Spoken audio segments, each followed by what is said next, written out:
We are looking for social aspects like sustainability, inclusion.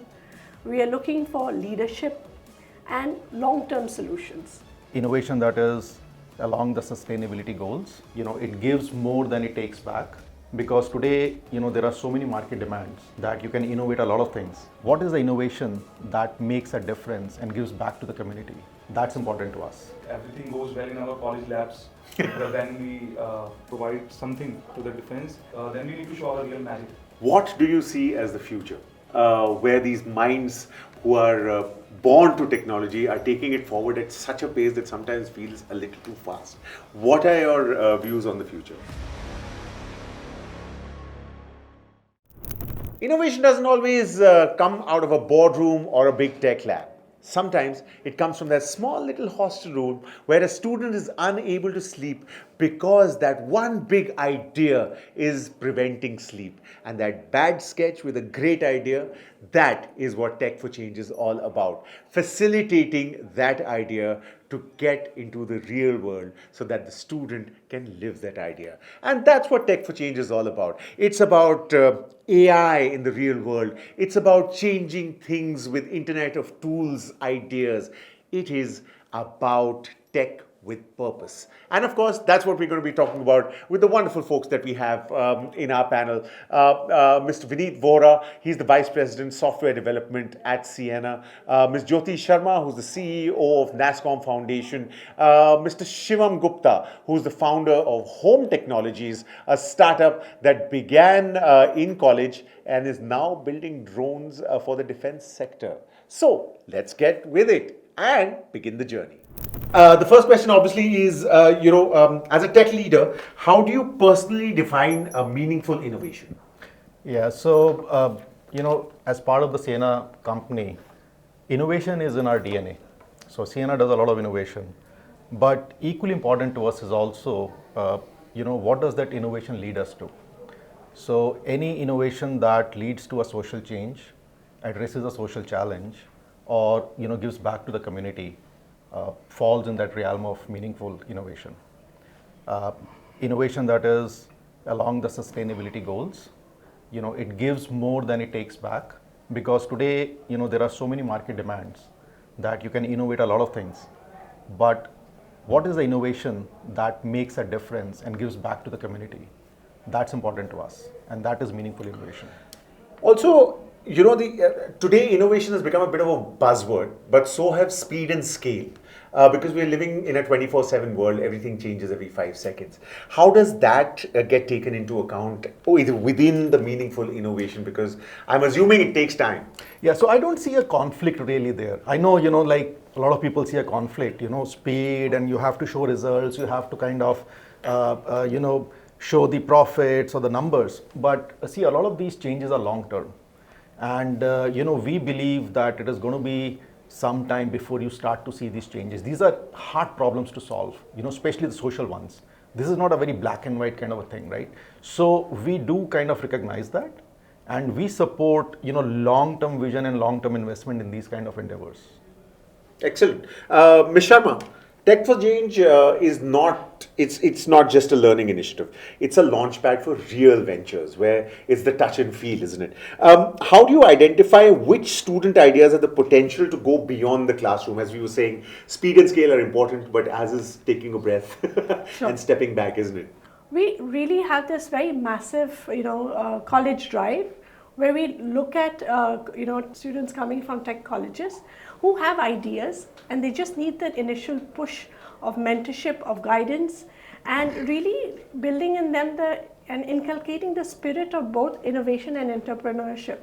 So we really have this 18-month program that we take them through that journey and build that with a lot of intensive support from business mentors, really helping them to incubate the idea. We go through the phase where we help them develop the idea, we help them create a prototype, and then really all of that culminating to really giving them that startup environment where they can experiment, where they can build the agility to succeed and even have setbacks. So it's a very long thought through journey for us, And it's so far, I would say, if we really have to talk about numbers, we've had more than 350 ideas over the period of 3 years. This year, as we speak, we are into our 4th year of partnership with Ciena. And in the last 3 cohorts, we've had more than 400 ideas that have then been fine-tuned and selected and really groomed. And finally, we have had 16 startups that have actually been finalized and supported with seed funding to really help them in that journey to establish their companies. And some have even gone out to even get their ideas patented. So it's definitely the kind of social space that are for people with long-term commitment. Donors like Ciena who are supporting this come with a long-term vision, and it's a very deep dive program. Mentoring young minds and setting them in the right direction requires a lot of investment. And we look for students who have an idea but are also fueled by passion and want to create and have startups in the social space. So we're looking for scale. We are looking for social aspects like sustainability, inclusion. We are looking for leadership. And we are looking for, actually long-term solutions. Excellent. Long term, yeah. I read this wonderful quote on social media, where else, that in the long term we are all dead, but by the time we are alive, probably a good idea to keep the middle to long term as sustainable and as friendly to Mother Earth as possible, is it not? And any kind of environment needs nurturing, but the nurturing also needs proof, and the proof of the pudding is usually in the eating, not equating you with any food item, but you're the proof, Shivam. Yes, right here. You, of course, are the founder of House Technologies. So let's go back to the beginning. I mean, tell us, was it the hostel room? Was it a sleepless night? Was it a bad sketch? How did it all start?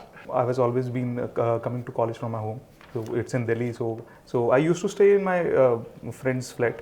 So sometimes we moved to the college area, and after COVID, obviously the boom of drones literally came into the market. The government also accepted it, and I had some friends who had their parents in the Indian Army and other defense forces. So we got linked to them, and then we understood how the market works. What exactly do they need? So at that time, they were looking more into indigenization and customization part. Some of them also had their own specific requirements. It may vary from defense to defense or their budget. There are many factors while we consider in developing some solutions when we are going into a real market. Everything goes well in our college labs, but when we literally provide something to the defense, then it shows, then we need to show our real magic. So we saw 2-3 problems. Then I guess in August 22, we applied into the program which was being organized by Nasscom Foundation. Then we move ahead and we created a lot of challenges by the defense. Then we understood how they work. Then we seek the mentorship from the program. This is how we carried our startup.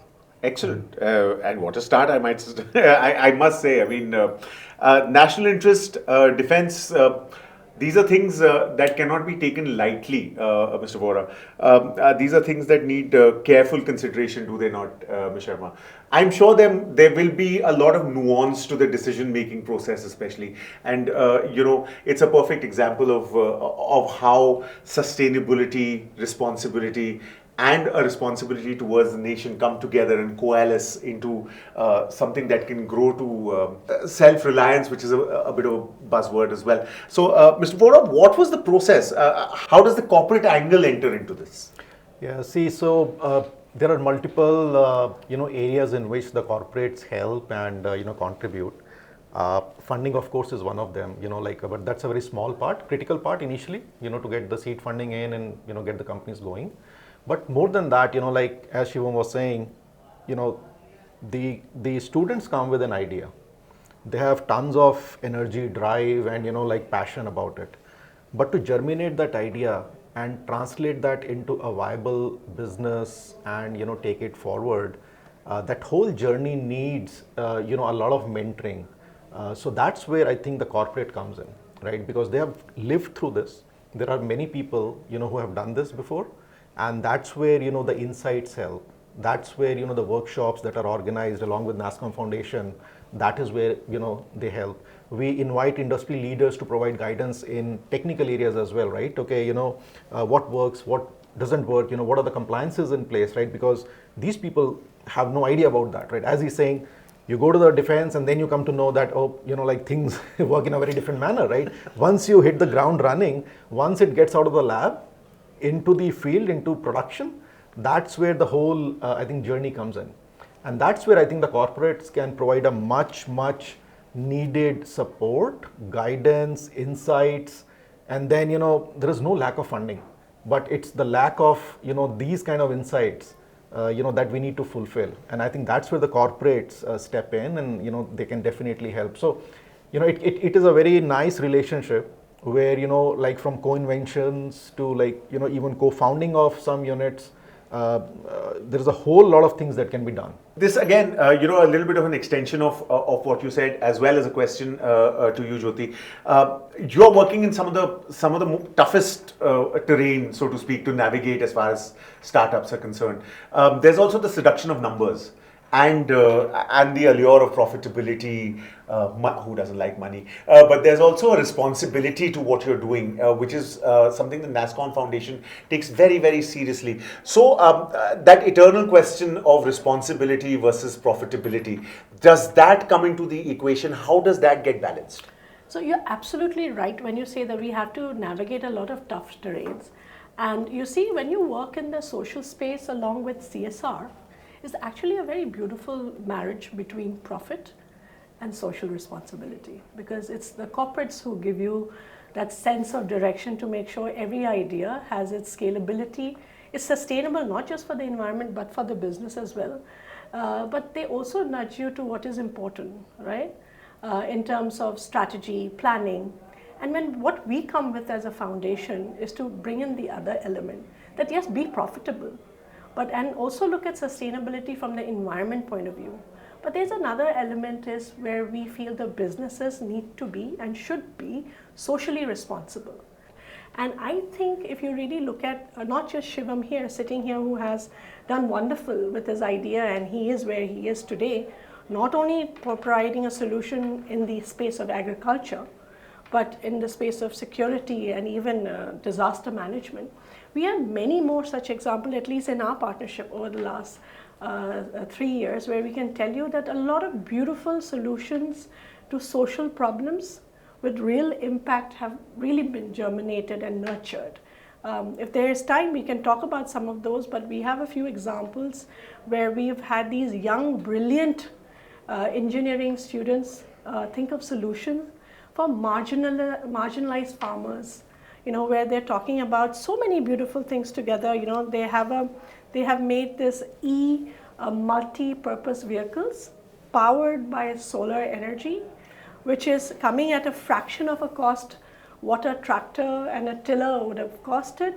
It's making it accessible for a low income, low wage, a marginal farmer. At the same time, it deals with solutions of the environment, like it is solar driven, so there is no fuel required, no emissions. At the same time, it talks about profitability, and it's such a local problem, and it's multi-purpose, right from tilling to sowing seeds to even transportation that you would need if you just had a 1 acre of a farm, and many such beautiful ideas. So I think, yes, difficult terrain, and that makes it even more exciting. And therefore, when such ideas and such passion is driven by the initial funding with a purpose to make it, profitable and scalable, I think it's a beautiful space to be in. Also, it's a space that's rife with cynicism. Absolutely. As soon as you start saying something like an NGO, there's a certain twitch to the lip. There's a certain up tilting of the nose towards it. Have you had to face that cynicism? All the 26 years of my working life, yes. And I am absolutely game to take that question on any time, because I think it's a question that one shouldn't evade. What it really does to you is that brings you more courage of conviction to say, yes, we have heard about all kinds of NGOs, like we hear about all kinds of businesses and all kinds of any other profession. But then there will still be those people who really know how to tread the right path and are really true to the game and come with a lot of integrity. And I'm really proud to say that when you associate with organizations like Nasscom Foundation, it is definitely a not-for-profit, and not-for-profit with a lot of pride. And it is the only not-for-profit in India that is, in the space of the Indian IT industry. Sure. Of course. So we are the only NGO that represents the IT industry in India, so to say. Of course. Mr. Vohra, cynicism is such a nuanced pejorative, is it not? I mean, there's the cynicism towards social forms. There's also the cynicism in its corporate form, which is that, oh, you're shirking your responsibility, just giving out the money without knowing what you really are doing. Have you had to face that kind of cynicism? So as she's mentioned, right, yes, in the past, yes. But I would say in the past, things are changing, and things are changing in a very big way. So as a company like Ciena, as I said, like innovation is at our, one of the pillars that we deal. The social innovation is the other one, right? So we do want to give out to communities. There is a very strong program, within our company. And we have seen the change, and the good thing about this is that a lot of our young employees are very much invested into it. Sometimes people are surprised by the level of commitment and the passion and the seriousness they have towards this. Plus, I think the fact that, as she's saying, there is a lot of integrity and transparency now, right? I mean, there are regular audits that are done. Everything is reported, and we actually see the results of how the money is getting invested and how that is kind of bringing about a change. And see, look, as I said before, this is for a long term, right? We are not here to look for immediate profits or like going to say that, oh, we are investing so much of money and what is happening. We absolutely know that this is a tough terrain, and it is going to be a while. Even if 1 out of the 10 ideas take off, that's a big win. That we count that as a big win. Absolutely. So, no matter, and that is one of the reasons, right? Because if you go the traditional route, not a lot of people are willing to fund it or support these kind of programs, right? So we do recognize that. So yeah, the cynicism was in the past, but things have changed and come a long way since then. Excellent. Not anymore. And of course, being one of those 10 ideas, Shivam, there's also a cynicism from the production side of it as well, which is that I've seen a lot of innovators being a little cynical about opening up their ideas to facilitators, saying that, oh, it just might get hijacked. Okay. So my question to you is two-pronged.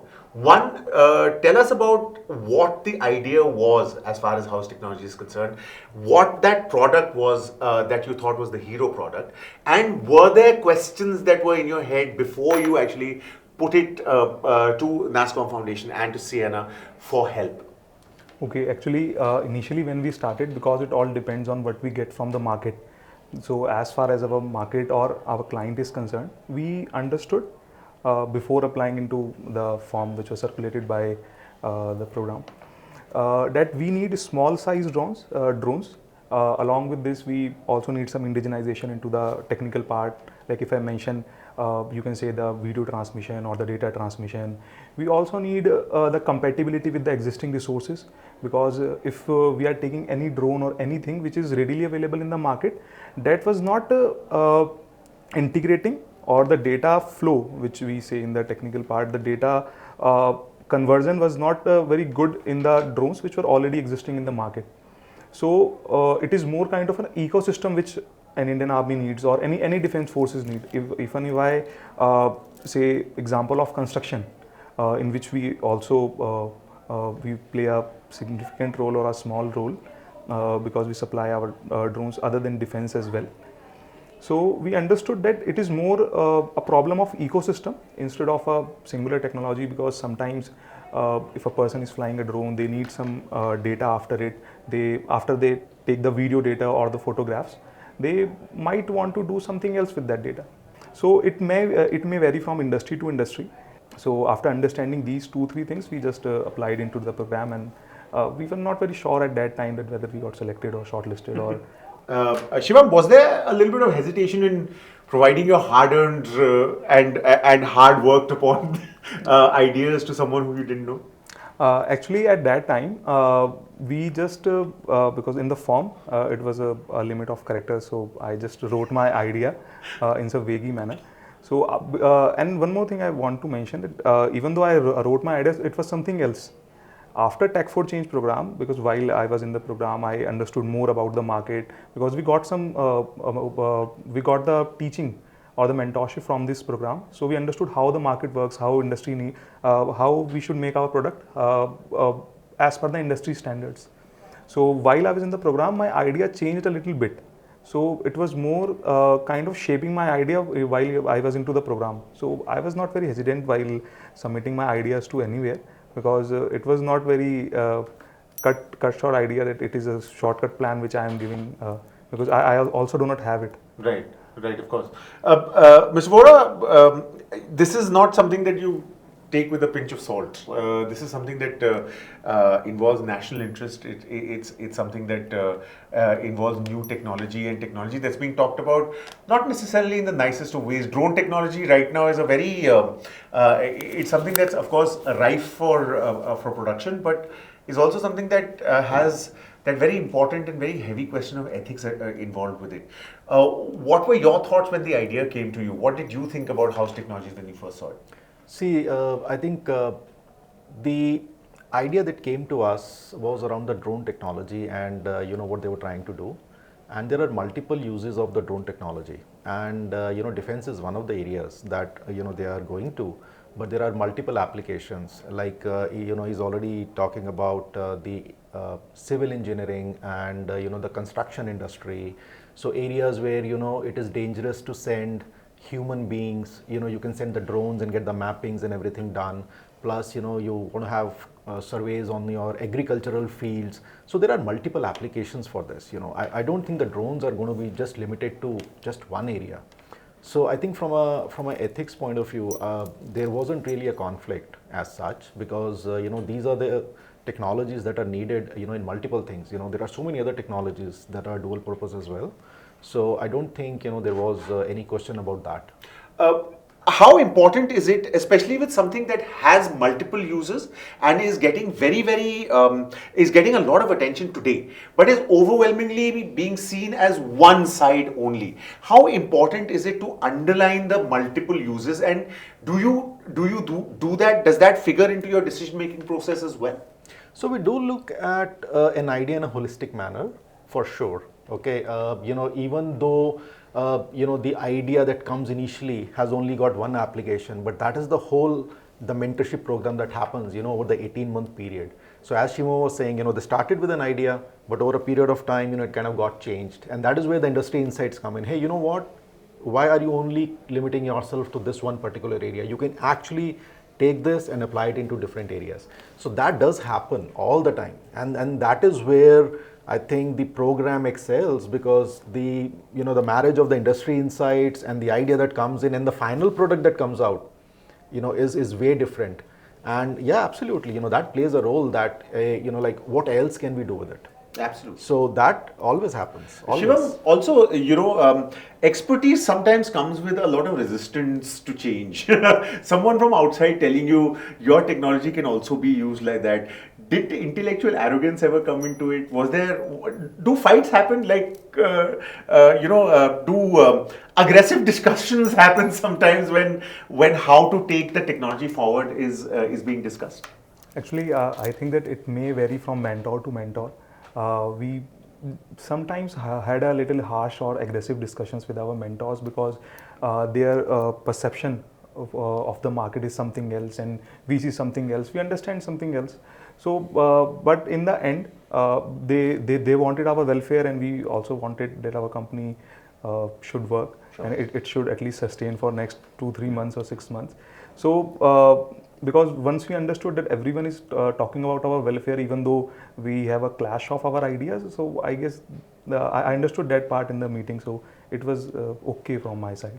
Jyoti, alignment of purpose. I think that is one of the critical things that probably Nasscom Foundation does with almost everything. Also, extending the ethics concept to extrapolating it just a little more. How important does the ethical discussion figure? How importantly or how majorly does it figure into your decision making as far as taking a thought forward with profitability, with sustainability in mind as well? So when you talk about Nasscom Foundation and when you talk about not-for-profits, I think ethics, inclusion, diversity is our core makeup. It's actually what our DNA is all about. I wouldn't imagine us getting into any space where either our integrity or ethics would be questioned. Likewise, for the young minds that we are building, that we are aiming to empower and train, it will never be at the cost of integrity or ethics. That's in our DNA. So no compromise on that. So when the question that you asked Shivam, did he trust us to, was he confident enough to share his ideas with us? I will say that we do work on the basic premise of trust. And if we haven't gained that already, then we definitely would be in the wrong space, right? I completely could so not agree. So the idea is also more, not only to, train them. So we actually use this opportunity when we're working with young, innovative, entrepreneur, young minds of India. Then the idea is to get the value system right in the first place itself. So ethics would be the core of it, I would say. And if not ethics, then why even get into social space where you are trying to actually introduce them to think beyond themselves and think outside their families, but for the society, for India as a nation. I think it's all about nation building, to be very honest, and definitely ethics will go hand in hand. Profitability in the time of nation building, because profitability becomes one of the key aims for a going concern, so to speak, Mr. Vohra. The question that I have to ask is that success is a very nuanced term, is it not? Mm-hmm. As far as the profitability bit and the commercial bit is concerned versus the tech for change bit, how do you define success?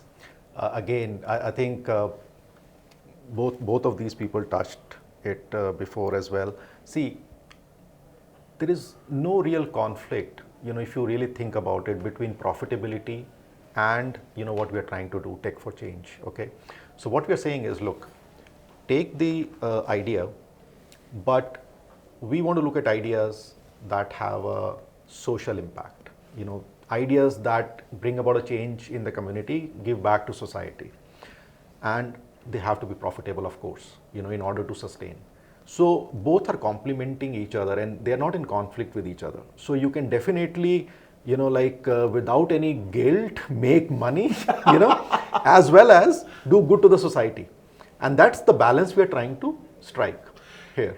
For a very, very long time, these have been two parallel lines that do not intersect. But that seems to be changing. Is that thought process changing? This is, of course, for the both of you. But of course, first. See, my belief is that the profit motive has to be there. That is what young people or anyone eventually. They drive. The drive is because of the profit. However, the profit has to be with a purpose, okay? So if the profit becomes the only motive, then your focus and the way you do things and how you achieve the end results kind of is a very different path you take. But a profit with a purpose is absolutely important, and it is my firm belief that eventually the successful, profitable ventures are the ones that actually make a social difference. If you have an idea that has a social impact, nothing can beat it. That will scale up like anything, right? So, you look at all the successful ventures. Look at Google. Do you think it is making a social impact? Yeah, I mean, how did it kind of bring knowledge to everyone, right? I mean, Google Maps, right? I mean, it helps you commute. So everything that you look that is successful, has scaled, is extremely profitable, it does have a social impact at the end of the day. Sure. So Jyoti, this course correction, so to speak, is even more critical for someone who is in the social space, is it not? How do you see this course correction as having corrected itself in the past years or decades of your experience? So actually, I wanted to take your earlier question a little over Yes, its head. please. See, the understanding that we all live with is that profit should be at the cost of something. Profit should be at the cost of environment, or profit for one person should be at a cost of a loss for something else. I don't necessarily think that's true. So I'm trying to say the question in itself has a preconceived notion that profit cannot be made while still ensuring that you don't harm the environment, that you do not necessarily take away from something that is not legitimate. So I think what I'm trying to say by substantiating what Vineet said is that we also have to understand that there's a whole arena where profit, social good, social impact, and environment protection can go hand in hand.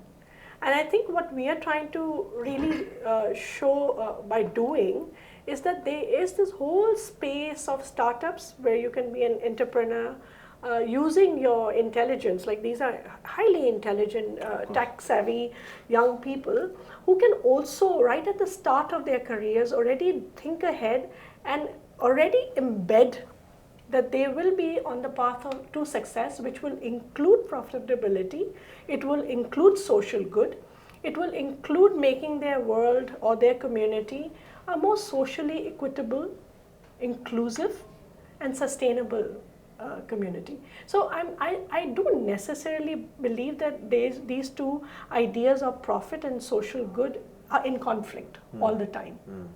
Yet often profit is seen as an atonement to the CSR is seen as atonement to the sins of profit, so to speak. Also, tech for change, technology and its reduction right now, especially in we're seeing AI and we're seeing this whole debate about how it's taking away jobs, how it's leading to a social impact that might not really be very desirable, so to speak.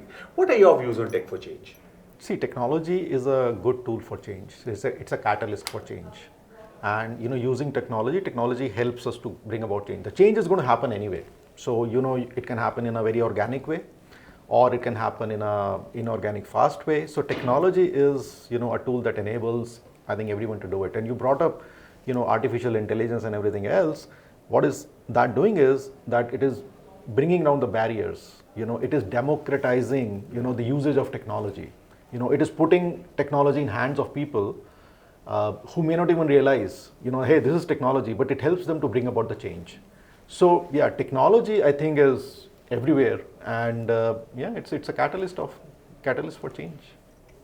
For Nasscom Foundation, Tech for Change is something that we believe should be progressive in a way that the change should be inclusive, and it should actually enable and empower the marginalized. For us, it is about really bridging the digital divide that exists in any country. We feel it's a powerful tool for inclusion, and a powerful tool to make the society a lot more equitable. That's what we believe by Tech for Change, changing in that direction. Absolutely. And finally, Shivam, we've seen far too many videos of little young kids dreaming of making aeroplanes and then going ahead and making them. What's your message to young innovators, that one young innovator who's sitting in that room thinking of that world-changing idea? What's your message to them? Okay, what I personally feel that if, because I am from a tier 1 cities, if someone is from tier 2 or tier 3 cities, money is not the foundation. Money flows. Because generally we think that if we want to make any prototype or if we want to build something, we need money. At least in the software part, it is quite resolvable. But in the hardware, if person is thinking that we need money to make it up, so they can arrange something. But the most important thing which I feel is first is the customer validation. Because if your product is getting validated by any consumer, then it is fine, because we are building it for the consumer in the end. And second, these programs like Tech for Change or the programs like which are being hosted or organized by the Indian government. So these programs usually help everyone, which I feel. And building a prototype helps. And my contact number is always available. If anyone wants, then they can contact me if they want. Otherwise, I personally feel that programs like TechForChange or there are many events which are being organized by many incubation centers.